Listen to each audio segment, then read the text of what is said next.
Hey, it's Keila again. I had a wonderful time on our Music Cares webinar, but I thought we could do one better. There were a ton of questions that we didn't get to answer as we were getting through the end. And so I wanted to follow up with a video that would respond to some of the questions that came up repeatedly in the ones that were submitted in advance and some that you all had during the session that I wasn't able to get to. So let's get started. The first one was that someone was advised to open up an S Corp but doesn't have an accountant and find the filings confusing. What I would say about an S Corp is it requires some administrative task, right? You have to put yourself on payroll, you have to file a separate return, your state may have specific rules. And so, if you do not understand what you are into, you'll want to talk to an accountant anyway. It may be in your best interest to revert back to just an LLC that is not electing to be treated as an S Corp, but that doesn't mean it's the best decision for you. Get some advice so that you know what the next step is, specifically because it could work to your benefit to keep the S Corp. You just need some additional information about what it means for you and your business. Don't automatically shut it down, but if you don't have access to an accountant or you don't have support to really walk you through it, don't stay in a business entity type that you don't understand what it means. So, first step, try to find an accountant or somebody who can give you advice on your specific situation. If you can't find that and you don't understand, you don't want to be bound by rules that you didn't necessarily sign up for. So you have the option on your S Corp return to mark it as final so that you can go forward and be treated as an LLC. I will put a caveat next to that because generally, when you're an S Corp and you say, no, I don't want to be one anymore, it'll revert back to a corporation status. So you just want to make sure that it is doing exactly what you expect it to. And for that, I really recommend that you get an accountant or a lawyer to help you with that. All right. A couple people asked about having a 1099 but also getting a W-2. These are going to be two separate forms on your individual return. So let's talk about what your tax return looks like real fast. On page one, you're going to have your income, and it's going to start with your W-2 wages, and then a couple lines down, it'll have things like interest income, business income, those kinds of details. So you can see that they're going to be split on that page, but ultimately, all of your income is kind of going to be bunched together to come to the taxes that you owe. So don't necessarily worry about having to tax those separately. The main thing to keep of note is that when you're self-employed, you're entitled to deductions. When you're a W-2 employee, you generally don't get those. So you're going to make sure that you get your W-2. That's generally the only form that you're going to need from your employer, unless you've got stocks or additional fringe benefits or something else that needs to come up. And then for your business, there's going to be a form called a Schedule C, and it will include all of your income, including that you get from 1099s and all of your expenses. Make sure you're capturing all of that separately because while it ends up on one tax return, it doesn't really have anything to do with how your W-2 wages are tracked. But another question that came up was around losses. And if you have a loss, do you have to file a return? This would be one of those where it would be really beneficial for you to do that because the loss that you have in your business helps to offset the wages that you earned in your job. So y'all know that I love to play with $100,000. You make $100,000 at your job. You have a loss of $15,000 on your business. Generally, you're going to be taxed on the remaining $85,000. So it actually lowers your tax burden. There are other reasons why you'll want to file a return even if you have a loss. Make sure that you talk to an accountant or a lawyer to get your specific situation in order. But generally, I'm going to recommend that you file a return every year, regardless of your situation, so that the IRS always has on track your income and losses and can apply that to other income or losses that you've earned throughout the period. All right, cost of having an employee versus an independent contractor. It says for an LLC, but this is going to be for anybody. Whether you're an LLC, elected to be treated as an S Corp, or a sole proprietor. If you hire somebody, your employees are going to have employer taxes, meaning that you need to pay Medicare and Social Security for those people that work for you as employees. Some states have additional costs and requirements like family leave. You have to pay unemployment. There's going to be these other amounts that are assessed on employees that are not necessarily assessed or are not assessed on independent contractors. So keep that in mind. Generally, employees are going to be more expensive than contractors because contractors, you just pay a flat rate and you give them a 1099 at the end of the year. Remember, though, that how much they cost isn't an indicator of whether you want to pick one or the other. The amount of control that you have over the worker, where you tell them to work, how the work has to get done, when it has to get done, how much input you have on that, is all going to be a determining factor on whether you classify them as an employee or a contractor. So keep that in mind. It is more expensive, but depending on how you use them in your business, it may be a necessity. I saw a few people asking about getting paid in cash and the ability to track expenses. The first thing that I'll say is having a separate business bank account is going to make this so much easier. Now, everything that is paid comes out of one account. And even if you can't do it right then when you're on tour or when you're out at a gig, you can come back to it later and know that it's all being captured there. In terms of cash, the IRS requires that you claim all income, cash included. So I'm going to recommend that you deposit that cash into your bank account as well so that you can see everything in one place. This way, at the end of the week or the end of the month or even the end of the quarter, you can go in and see everything that you've made and you've spent and kind of true up at that period. When you've got everything coming through your personal bank account, that's a lot harder to do because you're trying to go back and track and remember it. So open a separate account for your business, put everything in there, and connect it to an online accounting system like QuickBooks so that you can track everything that has come in and out, which will not only make your taxes easier, but also allow you to track how well your business is actually doing throughout the year. All right. When you have partners or you have band members, is it better for the leader to be a partner, or should they be the leader and then pay all of the rest of the people as contractors? And I hate to be the person that says it depends, but it does. The reality is, at the end of the day, if the leader takes it all and then pays out contractors, income comes to the person, and then they're able to deduct expenses for all of the people that they paid to work, including you as band members. If all of you are partners, you have a partnership return. There's some additional complications when it comes to your taxes, but it may feel better for you each to get paid individually. It also may depend on what the touring company or other company that is paying you requires. They may not be willing to pay each of you individually, and so you'll want to have one business that receives all of the funds. At the end of the day, part of that is a personal choice, and part of it is also built on your relationship with the other band members. What is the business setup? What is the expectation of a split of profits and losses? That's really going to indicate how income should come in, and then thereby how payment should go out to the band members as well. Explaining the benefits of paying yourself as a salary as a single member LLC owner. So we talked about this on the call or on the webinar, but I want to make sure that this is really clear. If you're a single member LLC, you do not pay yourself a salary. It's not allowed. You're not an employee. All of the profit that remains in the business, whether you took that money out of the bank account or left it with the business account, is considered income to you.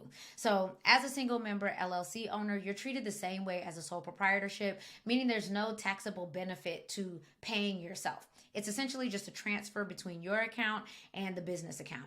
Keep that in mind, because when it comes tax time, you don't want to have been underpaying or under expecting what you will owe in taxes because you gave yourself a deduction that you're not actually entitled to.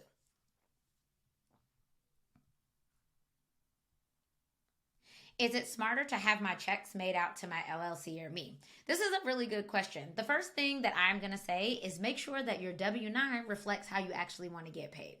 At the end of the day, if you're a single member LLC or a sole proprietor, you're taxed the same way. So if they tax it to your EIN for the business, but you're a single member LLC, it's all going to go through your individual taxes. So that part won't matter. What I will say is, from a protection mechanism, I always prefer that you pay it through your LLC. It won't really change how your taxes are done, but it does protect your social security number from being in so many places, depending on where that gets sent out to. And it allows you, should you elect to be treated as an S-Corp down the line, to have some history behind your business. So my recommendation is that you go through the EIN, but not because it's actually going to save you taxes one way or the other. All right.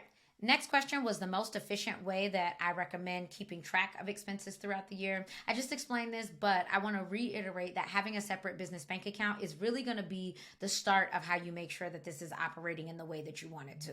The next level up, and very important, so let's just put that with step one, is to get an online accounting system. I recommend QuickBooks mostly because they've been doing this a long time. There's a lot of integrations with other systems that you might use, but also as your business grows, you can grow with the platform platform. And so you can start at a lower tier, grow, make more money, potentially have more complexities, and be able to move with that system.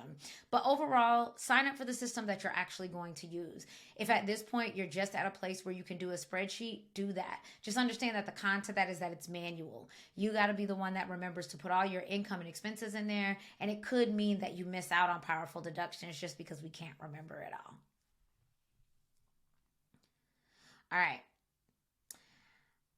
How do you determine the percentage of income you should be paying after deducting expenses?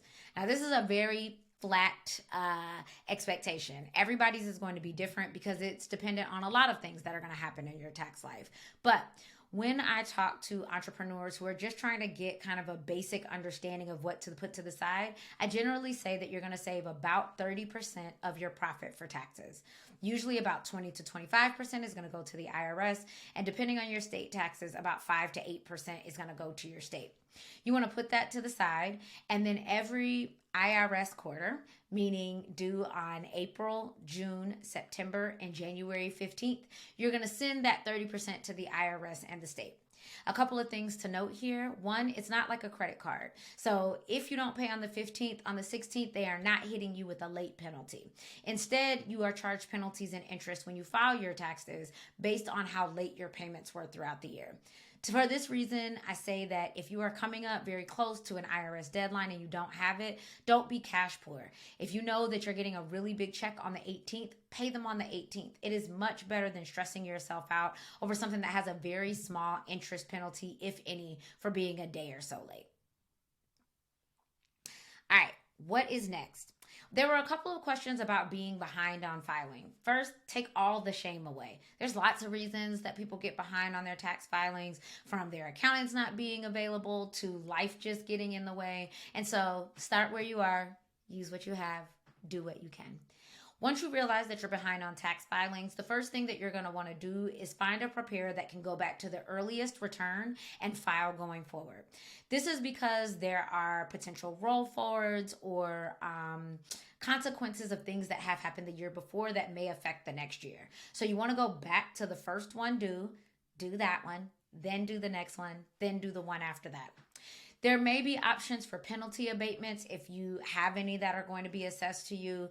And the other reason that I say start further back moving forward is because when you're all caught up, it's a much easier request to the IRS and the state to see, now that I'm current, can we talk about what I need to do next? It's a lot harder to get their empathy when you've only filed one and they still know that a couple of them are overdue. So start with the earliest one and make your way forward. Also, try to pull together as much information as you can. You can log into your IRS account at irs.gov/account. It will show you a transcript of everyone who has reported on your behalf. So if you don't have all your 1099s or you're trying to remember all of those because life happens, you can see there who has reported for you so that you can make sure that that's included on your tax return. Finally, go back through your accounts if you can and track all of your expenses so that you don't lose those deductions. All right, there was a question about 1099 income that's paid towards the end of the year and whether you record it in that year or when you receive it potentially in the following year. Generally, your 1099 is going to be on a cash basis, meaning that to some extent, the provider doesn't really care when you actually got the money and instead are going to put on your 1099 when they paid you the money. This is also going to happen when you do work and you don't actually get your invoice paid until January. Usually January through December, all of the income that they paid you throughout that period is what's going to be reflected on your 1099. And for all intents and purposes, hopefully that's not a big deal because you're also going to offset that with deductions that were taken during that same period. And this might not be related, but if you get a 1099 that is wrong, those can always be amended. So reach back out to the company that paid you. Make sure that you have a record of what you think should have actually been on your 1099 so that they can correct that for you. Because the 1099 that you get, and if they don't correct it, is the one that the IRS is going to use for your income. And if that's wrong, you want to make sure that it's accounted for properly. Local and state taxes on merch sales while touring. So this is another reason why it's going to be really important that you track throughout. One thing that I will recommend is that you have some kind of sales system, right? So, like a Square is a good one. Something that is tracking, hey, I have received funds, I have also received sales tax. That way, you can go back after you're off tour or you had a chance to settle in. You have a chance to go back in, look at all of the taxes that you've collected so that you know how much you'll have to remit to the state. It's really hard to do that on the fly. So, if they can be capturing that for you while you're gone, it's that much easier for you to pull it all together when it's time for you to file. Remember that in order for you to pay state taxes, you need to sign up or register for state taxes. So make sure that you're registered in the right place. I recommend that you look at a website called TaxJar, taxjar.com. One of the things that's really cool about TaxJar is that it has a map that you can look through and see when you'd be responsible for paying sales tax in those states. They also have some done for you or done with you services to take this off of your plate if this just becomes a thing that you don't want to be worried about. When, how, and why should I pay quarterlies to the IRS? So, the thing about the quarterly estimates is that they are paying when the IRS wants their money. Will you be penalized and get interest if you don't do it? Yes. Will it be excessive? Probably not. Should you do it anyway? I say yes, for a couple of reasons. One, if you're doing it throughout the year, it's paying in advance, and so it allows you not to be surprised when you get to your tax filing. I've seen so many entrepreneurs that get to April, they file their taxes, all of a sudden they owe all this money and they don't have it. So I always recommend that you send it throughout. Let's say that you don't really want to send it throughout, either because you need the money or because you just don't feel like it. I'm not going to tell you what to do with your money. What I will say is this: know how much you should expect to pay. So if you're not going to pay your quarterly taxes for whatever reasons feel good to you, make sure that you're tracking somewhere how much you expect to have to pay in taxes when it's time. At the very least, you can know what you can be putting aside when it's time for you to pay, or have a sense of what kind of payment plan you might have to be on if you need to. We talked about how much. We talked about when, so April, June, September, and January 15th. And that is always covering through the end of the month before. So April 15th's payment is covering income and expenses. So your profit that's left over as of the end of March. Remember, if you spent more than you made and you have a loss, there's no tax due. And so you may end up rolling that forward to say, I had a loss, and then I earned income. And was that income enough to override the losses that I made earlier in the year? When is your business no longer considered an active business with years of loss? I'll say this is kind of a two-parter. There's always an expectation in the general entrepreneurship environment that if you operate at a loss for so many years, the IRS will automatically consider you a hobby. That's not necessarily true. The thing is, they do want to make sure that it's not a hobby. It needs to show that you are actively trying to make money, even if you are not. So, are you trying to tour? Do you have a website? Do you have contact information? Do you have evidence that you have been trying to get gigs in different places? Are you paying expenses, for example, to a manager or to software, to these things that would be required for you to operate this as a business? What they essentially want to make sure is that you're not sitting at home playing an instrument and then taking a deduction for the fact that you had to pay for it. So make sure that you've got evidence for the fact that you are operating in a business, even if it's not making income yet. There's not necessarily a hard and fast rule of when they'll just cut it off, but as long as you have evidence and support that you have been trying to run a business throughout that period, know that the IRS isn't really trying to just do a gotcha on you having a loss. They're trying to make sure that they catch people who don't just love music and as a result want to take deductions for it. When itemizing, how do you avoid an audit? I can't tell you how to avoid an audit. To some extent, they're random. To some extent, they're not. But I will say a couple of things. The first thing is that the IRS is looking for fraud, not mistakes. And so be honest, be truthful about what you're reporting. When you submit your tax return, you are attesting to the fact that everything to your knowledge is correct. Don't let anybody file a return on your behalf that you don't understand.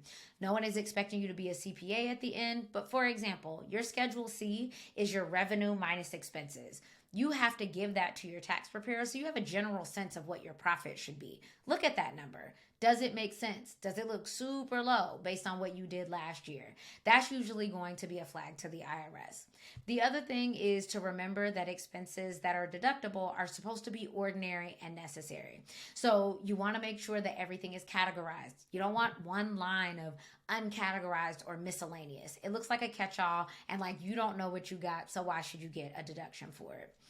The other thing about it being ordinary and necessary is this stuff that people in your field would typically have? So, for example, you're a musician, you are paying for instruments, you're paying for equipment, you're paying for travel, all of that stuff makes sense. If you're paying for a trampoline or acrobats, then you better have a good reason for how this shows up in your shows or how it shows up in your business to be ordinary and necessary for what you do. Because otherwise, they're not typically expecting that. Will you get audited if you claim that? Not necessarily. But make sure that you're backing up, especially those expenses that would look a little weird to the IRS. Finally, when we're thinking about an audit, one of the things to keep in mind that's one of the reasons that you would hire a tax professional. Make sure that you understand their commitment and their promises to you when it comes to an audit. For example, a lot of tax firms will do your taxes and maybe give you some support around documents that you would need for an audit, but they're not going to walk you through it. So you want to know what kind of insurance you have when somebody's performing that service for you. I saw some about living and being a United States citizen, but also earning income in other areas. Here's what I'll say about that. You're a U.S. citizen, the IRS wants your money. They want to make sure that you are paying all of the taxes that you are supposed to, but they give you a little bit of break to not double count your taxes. So you'll want to look at the rules around how long you were out of the United States, whether or not the country or area that you went to taxed you already, because otherwise the IRS says that all of that money should come back home. I highly, highly, highly recommend that you get some additional support specifically in that area. I just think that it's a really good place for everyone to start and know that you're following all the rules that you need to once you get out of U.S. waters into international tax law. You're responsible for following the rules. That can be really hard. And a lot of times I've heard from entrepreneurs. A couple of other questions that came up. One was, what's the biggest mistake a person can make when it comes to filing their taxes and inputting potential deductions? This seems like an easy one, but it's lying. So many people just expect that they're not going to get caught. And so they make up deductions, they estimate on the too high side, or they take advantage of things that they're not really sure of, but heard online and went ahead and input. Know what you can and can't deduct. Remember, ordinary and necessary. Don't take advantage of deductions that are kind of on the line or gray areas that you don't understand without professional assistance to tell you whether or not that applies to you. And finally, don't underreport your income. So many people I've seen get caught up because they have said that they didn't make what they actually made, or didn't report a bunch of cash or a bunch of extra money that they didn't get. I know it's tempting to think that the IRS won't find out, but if they audit you, the penalties and interest may not be worth it. And so I recommend always telling the truth. Let's see. There was a question about depreciating instruments without raising red flags. Again, remember that the IRS is looking for fraud, not mistakes. So if you're depreciating properly across whatever the rule is for what you bought and when you bought it, there are some years where there were like bonus depreciation options. You shouldn't raise any red flags. This also comes up with things like home offices, or will ultimately be home studios for you. It's not a red flag to take it. It's a red flag to lie about it. So make sure that you're following the rule accordingly. And remember that every review is not an audit. The IRS could potentially come back and say, hey, we need support for this, or we need additional information for this. That doesn't necessarily mean that they're auditing your whole return, but at any rate, you want backup for whatever you're putting on your tax return to avoid it being taken from you down the line. I have one more question. Let's see.